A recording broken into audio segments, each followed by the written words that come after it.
filtered Polaroid cameras, vintage typewriter-inspired keyboards, and 60s-inspired smartphone docks. Today we're talking about retro tech.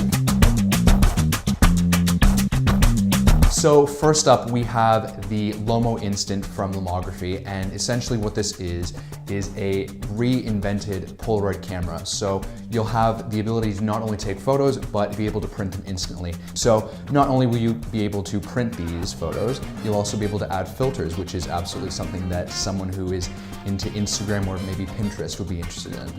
So our next pick is the Quirky Writer typewriter. And now what this is a keyboard, but it looks and is designed to work like a old-fashioned typewriter. So as opposed to a regular keyboard that you're going to actually be able to use quite easily, this one's not only going to be a little bit more difficult to use, but will give a little bit of a nostalgic feel to all of the kind of stuff that you have to do on your computer. So coming in next, we've got the Vaughn Doc 2.0 by Tronc.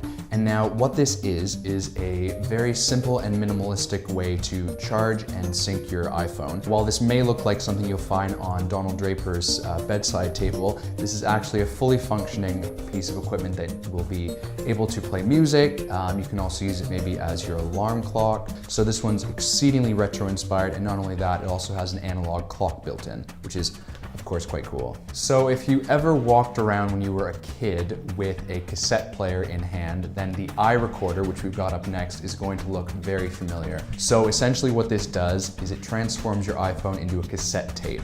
And now what it'll do is it's not going to actually play like a cassette tape, but it'll be able to sync and play all of your music on the device as you carry it around. So this might not be something that seems very feasible, but if you've got kind of an eclectic retro flair, this might just be the accessory for you. So that'll do it for our top picks for retro tech. If you have any particular favorites, or if you yourself have come across any retro tech inspired stuff that you find interesting, feel free to tweet me at m_Hemsworth or leave a comment down below.